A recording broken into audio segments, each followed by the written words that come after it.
ॐ गङ्गणपतये नमः।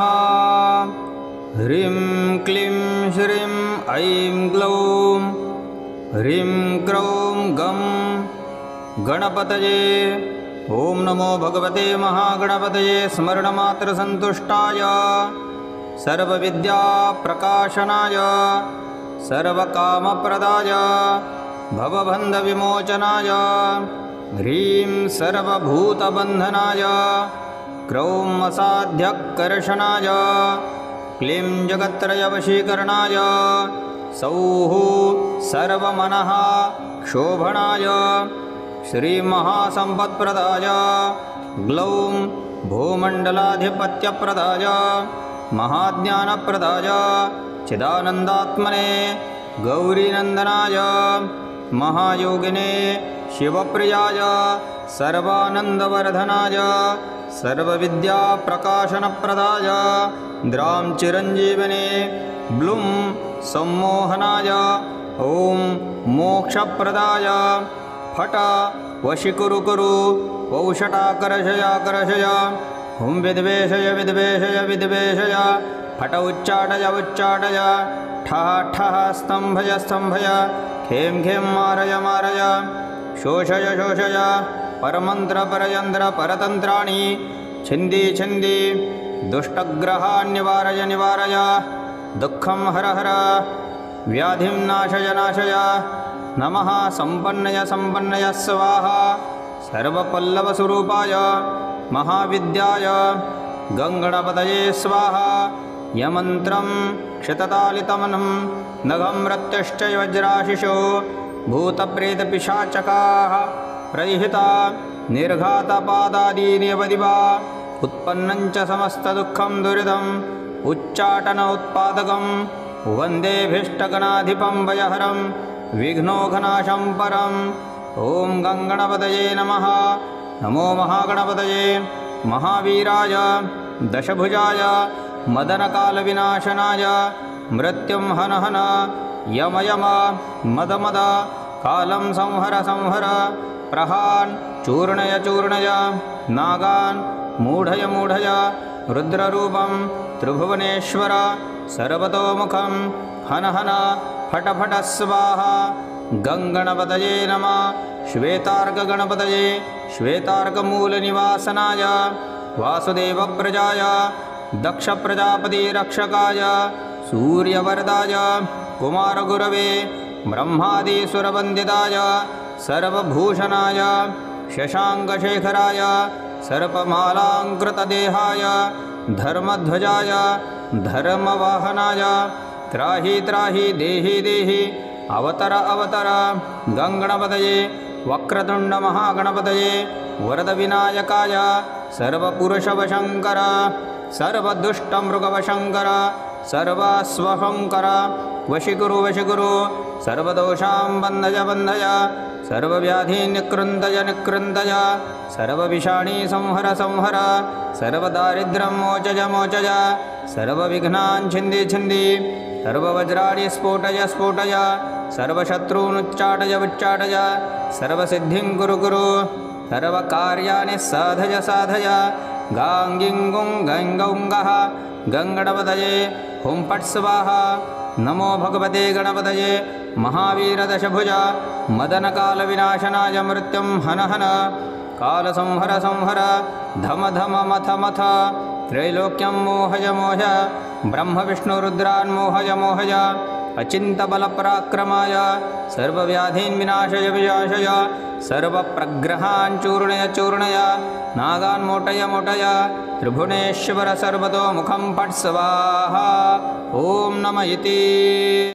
ॐ गङ्गणपतये नमः। ह्रीं क्लीं श्रीं ऐं ग्लौं ह्रीं क्रौं गं गणपतये। ॐ नमो भगवते महागणपतये स्मरणमात्रसन्तुष्टाय सर्वविद्याप्रकाशनाय सर्वकामप्रदाय भवबन्धविमोचनाय ह्रीं सर्वभूतबन्धनाय क्रौं असाध्यकर्षणाय क्लीं जगत्त्रयवशीकरणाय सौः सर्वमनः शोभनाय श्रीमहासम्पत्प्रदाय ग्लौं भूमण्डलाधिपत्यप्रदाय महाज्ञानप्रदाय चिदानन्दात्मने गौरीनन्दनाय महायोगिने शिवप्रियाय सर्वानन्दवर्धनाय सर्वविद्याप्रकाशनप्रदाय द्रां चिरञ्जीवने ब्लुं सम्मोहनाय ॐ मोक्षप्रदाय फट वशीकुरु कुरु वौषटाकर्षयाकर्षय हुं विद्वेषय विद्वेषय विद्वेषय फट उच्चाटय उच्चाटय ठः ठः स्तम्भय स्तम्भय खें खें मारय मारय शोषय शोषय परमन्त्र परयन्त्र परतन्त्राणि छिन्दी छिन्दी दुष्टग्रहान् निवारय निवारय दुःखं हर हर व्याधिं नाशय नाशय नमः सम्पन्नय सम्पन्नय स्वाहा सर्वपल्लवस्वरूपाय महाविद्याय गङ्गणपतये स्वाहा यमन्त्रं क्षिततालितमनं नघं रत्यश्च वज्राशिषो भूतप्रेतपिशाचकाः प्रहिता निर्घातपादादीनिवदिवा उत्पन्नं च समस्तदुःखं दुरिदम् उच्चाटन उत्पादकं वन्देभीष्टगणाधिपं भयहरं विघ्नोघनाशं परम् ॐ गङ्गणपतये नमः। नमो महागणपतये महावीराय दशभुजाय मदनकालविनाशनाय मृत्युं हन हन यम यम मद मद कालं संहर संहर प्रहान् चूर्णय चूर्णय नागान् मूढय मूढय रुद्ररूपं त्रिभुवनेश्वर सर्वतोमुखं हन हन फट फट स्वाहा गङ्गणपतये नमः।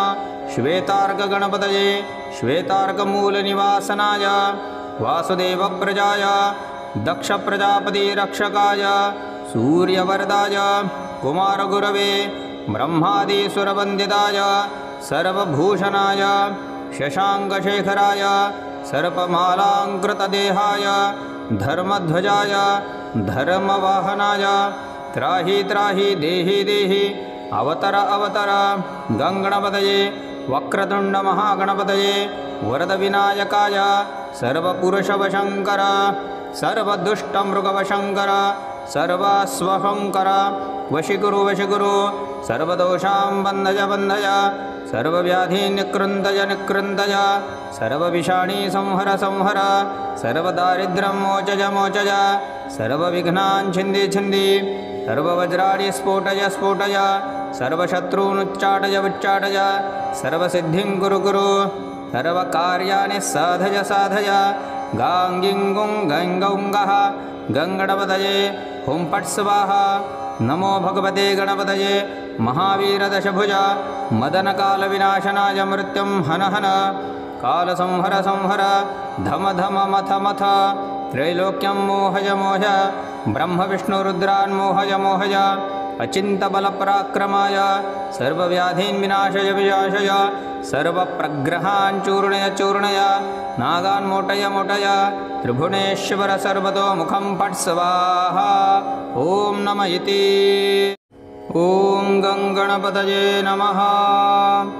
ह्रीं क्लीं श्रीं ऐं ग्लौं ह्रीं क्रों गं गणपतये।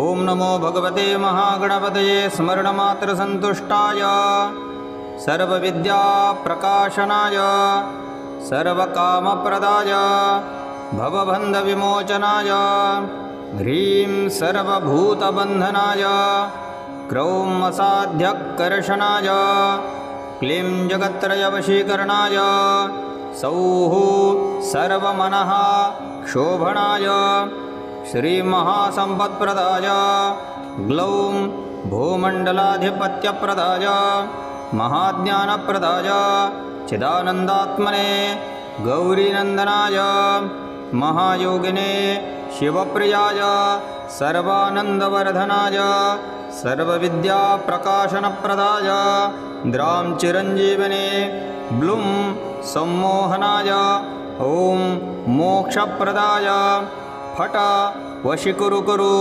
पौषटाकर्षयाकर्षय हुं विद्वेषय विद्वेषय विद्वेषय फट उच्चाटय उच्चाटय ठः ठः स्तम्भय स्तम्भय खें खें मारय मारय शोषय शोषय परमन्त्र परयन्त्र परतन्त्राणि छिन्दी छिन्दी दुष्टग्रहान् निवारय निवारय दुःखं हर हर व्याधिं नाशय नाशय नमः सम्पन्नय सम्पन्नय स्वाहा सर्वपल्लवस्वरूपाय महाविद्याय गङ्गणपतये स्वाहा यमन्त्रं क्षिततालितमनं नघं रत्यश्चय वज्राशिषो भूतप्रेतपिशाचकाः प्रहिता निर्घातपादादीनिवदिवा उत्पन्नं च समस्तदुःखं दुरिदम् उच्चाटन उत्पादकं वन्देभीष्टगणाधिपं वयहरं विघ्नोघनाशं परम् ॐ गङ्गणपतये नमः। नमो महागणपतये महावीराय दशभुजाय मदनकालविनाशनाय मृत्युं हन हन यम यम मद मद कालं संहर संहर प्रहान् चूर्णय चूर्णय नागान् मूढय मूढय रुद्ररूपं त्रिभुवनेश्वर सर्वतोमुखं हन हन फट फट स्वाहा गङ्गणपतये नमः। श्वेतार्कगणपतये श्वेतार्कमूलनिवासनाय वासुदेवप्रजाय दक्षप्रजापतिरक्षकाय सूर्यवरदाय कुमारगुरवे ब्रह्मादिसुरवन्दिताय सर्वभूषणाय शशाङ्कशेखराय सर्पमालाङ्कृतदेहाय धर्मध्वजाय धर्मवाहनाय त्राहि त्राहि देहि देहि अवतर अवतर गङ्गणपतये वक्रतुण्डमहागणपतये वरदविनायकाय सर्वपुरुषवशङ्कर सर्वदुष्टमृगवशङ्कर सर्वास्वशङ्कर वशीकुरु वशीकुरु सर्वदोषां बन्धय बन्धय सर्वव्याधीन् निकृन्तय निकृन्तय सर्वविषाणी संहर संहर सर्वदारिद्र्यं मोचय मोचय सर्वविघ्नान् छिन्दी छिन्दी सर्ववज्राणि स्फोटय स्फोटय सर्वशत्रूनुच्चाटय उच्चाटय सर्वसिद्धिं कुरु कुरु सर्वकार्याणि साधय साधय गाङ्गिङ्गुं गङ्गौङ्गः गङ्गणपतये हुं फट् स्वाहा। नमो भगवते गणपतये महावीरदशभुज मदनकालविनाशनाय मृत्युं हन हन कालसंहर संहर धम धम मथ मथ त्रैलोक्यं मोहय मोहय ब्रह्मविष्णुरुद्रान् मोहय मोहय अचिन्तबलपराक्रमाय सर्वव्याधीन् विनाशय विनाशय सर्वप्रग्रहान् चूर्णय चूर्णय नागान् मोटय मोटय त्रिभुवनेश्वर सर्वतोमुखं फट् स्वाहा। ॐ नमः इति। ॐ गङ्गणपतये नमः। ह्रीं क्लीं श्रीं ऐं ग्लौं ह्रीं क्लौं गं गणपतये। ॐ नमो भगवते महागणपतये स्मरणमात्रसन्तुष्टाय सर्वविद्याप्रकाशनाय सर्वकामप्रदाय भवबन्धविमोचनाय ह्रीं सर्वभूतबन्धनाय क्रौं असाध्यकर्षणाय क्लीं जगत्त्रयवशीकरणाय सौः सर्वमनः शोभनाय श्रीमहासम्पत्प्रदाय ग्लौं भूमण्डलाधिपत्यप्रदाय महाज्ञानप्रदाय चिदानन्दात्मने गौरीनन्दनाय महायोगिने शिवप्रियाय सर्वानन्दवर्धनाय सर्वविद्याप्रकाशनप्रदाय द्रां चिरञ्जीवने ब्लुं सम्मोहनाय ॐ मोक्षप्रदाय फट वशीकुरु कुरु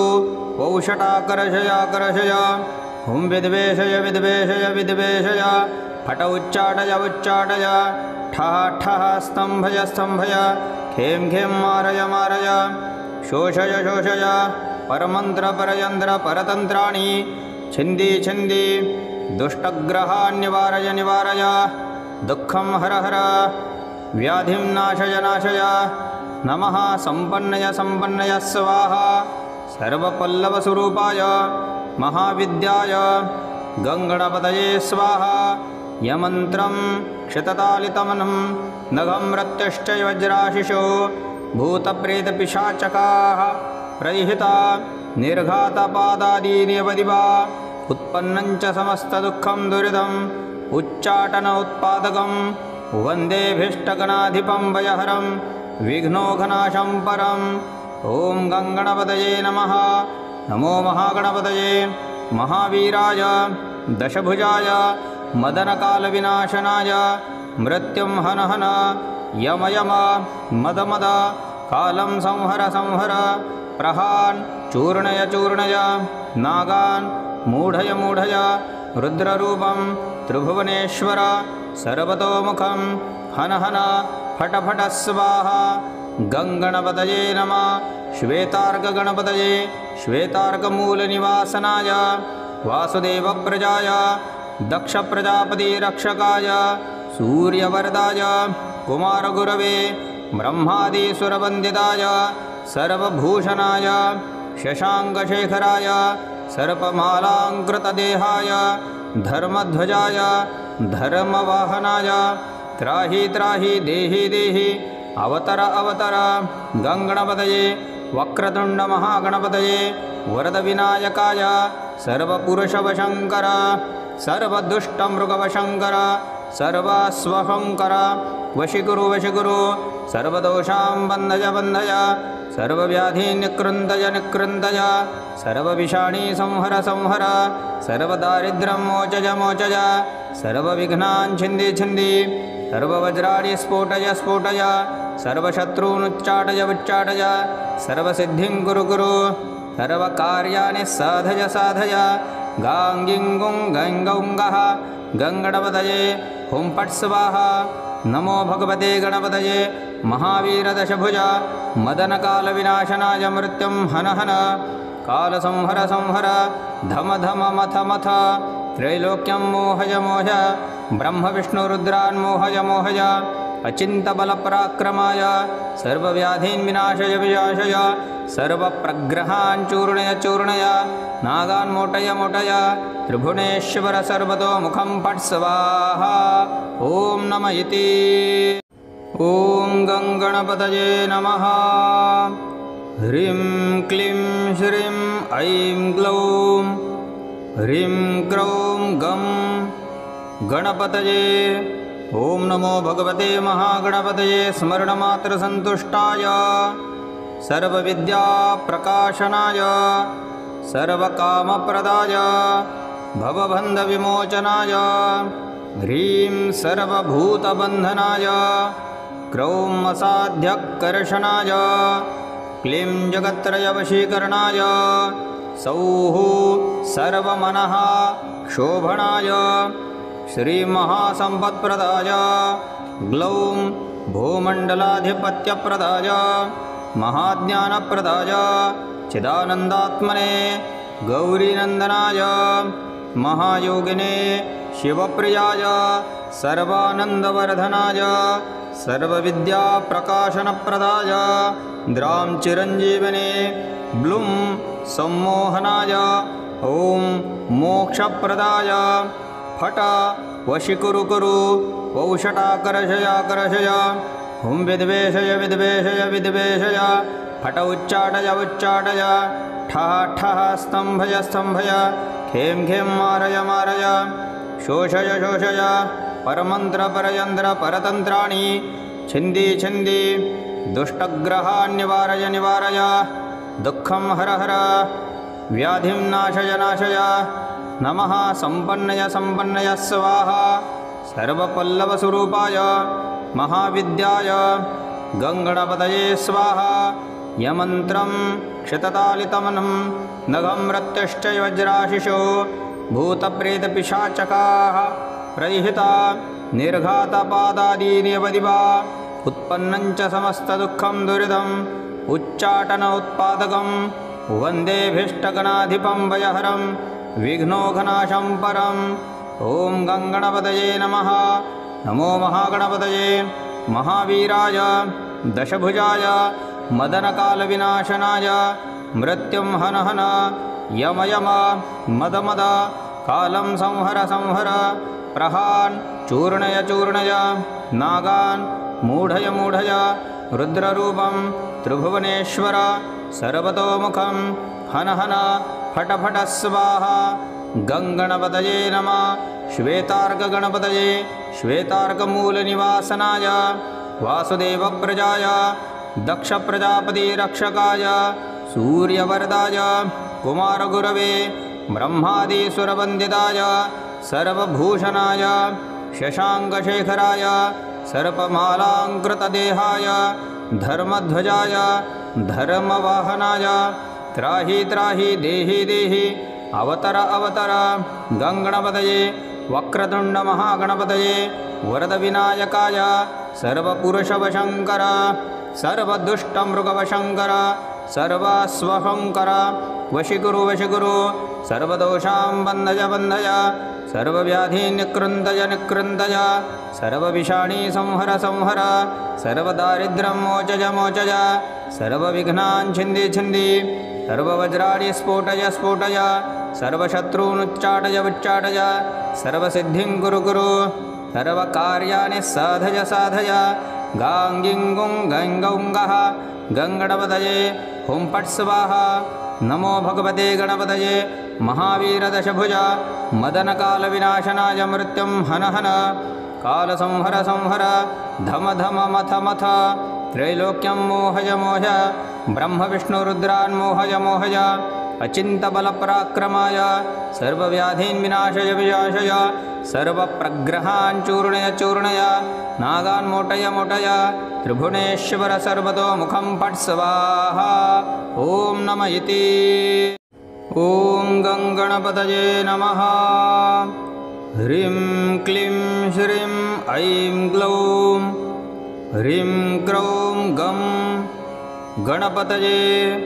ॐ नमो भगवते महागणपतये स्मरणमात्रसन्तुष्टाय सर्वविद्याप्रकाशनाय सर्वकामप्रदाय भवबन्धविमोचनाय ह्रीं सर्वभूतबन्धनाय क्रौं असाध्यकर्षणाय क्लीं जगत्त्रयवशीकरणाय सौः सर्वमनः शोभनाय श्रीमहासम्पत्प्रदाय ग्लौं भूमण्डलाधिपत्यप्रदाय महाज्ञानप्रदाय चिदानन्दात्मने गौरीनन्दनाय महायोगिने शिवप्रियाय सर्वानन्दवर्धनाय सर्वविद्याप्रकाशनप्रदाय द्रां चिरञ्जीवने ब्लुं सम्मोहनाय ॐ मोक्षप्रदाय फट वशीकुरु कुरु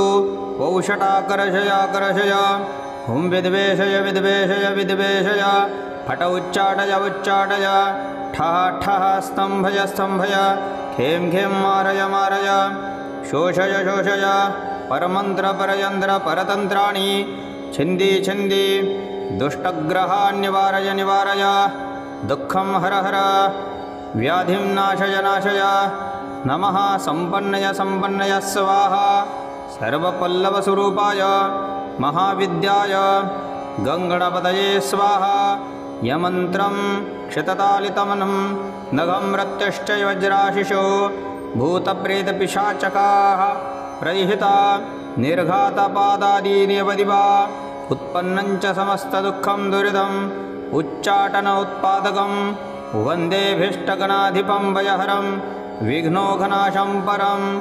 ॐ गङ्गणपतये नमः। नमो महागणपतये महावीराय दशभुजाय मदनकालविनाशनाय मृत्युं हन हन यम यम मद मद कालं संहर संहर प्रहान् चूर्णय चूर्णय नागान् मूढय मूढय रुद्ररूपं त्रिभुवनेश्वर सर्वतोमुखं हन हन फट फट स्वाहा गङ्गणपतये नमः। श्वेतार्कगणपतये श्वेतार्कमूलनिवासनाय वासुदेवप्रजाय दक्षप्रजापतिरक्षकाय सूर्यवरदाय कुमारगुरवे ब्रह्मादिसुरवन्दिताय सर्वभूषणाय शशाङ्कशेखराय सर्पमालाङ्कृतदेहाय धर्मध्वजाय धर्मवाहनाय त्राहि त्राहि देहि देहि अवतर अवतर गङ्गणपतये वक्रतुण्डमहागणपतये वरदविनायकाय सर्वपुरुषवशङ्कर सर्वदुष्टमृगवशङ्कर सर्वास्वशङ्कर वशीकुरु वशीकुरु सर्वदोषां बन्धय बन्धय सर्वव्याधीन् निकृन्तय निकृन्तय सर्वविषाणी संहर संहर सर्वदारिद्र्यं मोचय मोचय सर्वविघ्नान् छिन्दि छिन्दि सर्ववज्राणि स्फोटय स्फोटय सर्वशत्रूनुच्चाटय उच्चाटय सर्वसिद्धिं कुरु कुरु सर्वकार्याणि साधय साधय गाङ्गिङ्गुं गङ्गौङ्गः गङ्गणपतये हुं फट् स्वाहा नमो भगवते गणपतये महावीरदशभुज मदनकालविनाशनाय मृत्युं हन हन कालसंहर संहर धम धम मथ मथ त्रैलोक्यं मोहय मोहय ब्रह्मविष्णुरुद्रान् मोहय मोहय अचिन्तबलपराक्रमाय सर्वव्याधीन् विनाशय विनाशय सर्वप्रग्रहान् चूर्णय चूर्णय नागान् मोटय मोटय त्रिभुवनेश्वर सर्वतो मुखं फट् स्वाहा ॐ नमः इति।